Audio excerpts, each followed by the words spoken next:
علیکم ناظرین، میں ہوں آپ کا میزبان رانا ارسل محمود۔ ناظرین، ایک عورت کا شوہر ہر روز کوئی نہ کوئی مہمان گھر لے آتا اور اپنی بیوی سے کہتا کہ مہمان آئے ہیں، کھانا تیار کرو، اور وہ روز مہمانوں کے لیے کھانا تیار کرتی۔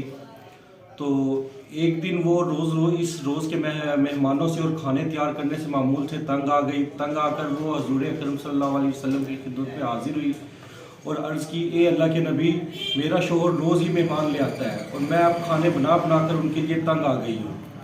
اے اللہ کے نبی، مجھے جو ہے کوئی ایسا طریقہ بتائیں کہ میرا شوہر جو ہے مہمان نہ لے کے آئے، میں اس معمول سے تنگ آ گئی ہوں۔ حضور اکرم صلی اللہ علیہ وسلم اس عورت کی بات سن کر خاموش رہے۔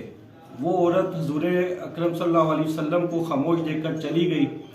اگلے دن نبی پاک صلی اللہ علیہ وسلم نے اس عورت کے شوہر کو بلایا اور کہا کہ کل میں تمہارے گھر مہمان ہوں۔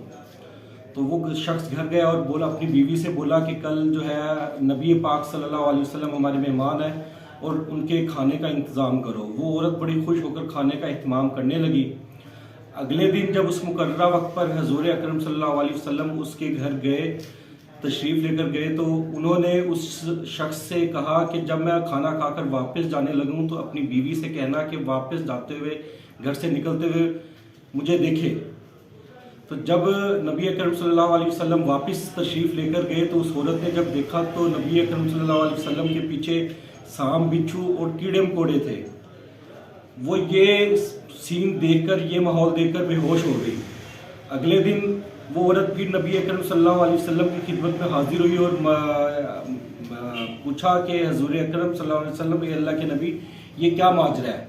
تو نبی پاک صلی اللہ علیہ وسلم نے فرمایا کہ جو مہمان ہمارے گھر آتا ہے وہ اپنا نصیب خود لے کے آتا ہے، اور وہ اپنا نصیب کے ساتھ ساتھ وہ آپ کا نصیب بھی ساتھ لے کے آتا ہے، اور آپ کے گھر کے سارے جو بلائیں ہیں، کیڑے مکوڑے اور آپ کے گناہ اپنے ساتھ لے کے آتا ہے۔ ہمارے جو بھائی بہن اور ہم لوگ بیشتر جو اس چیز سے تنگ ہیں کہ ہمارے گھر جو ہے مہمان آ گئے، اب کیا کریں؟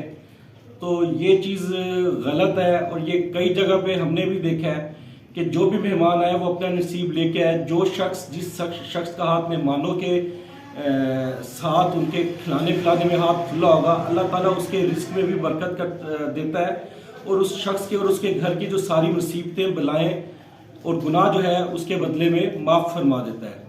اللہ تعالیٰ ہمیں توفیق دے سیدھے راستے پہ چلنے کی، اور ہمیں نماز پڑھنے کی توفیق دے۔ شکریہ۔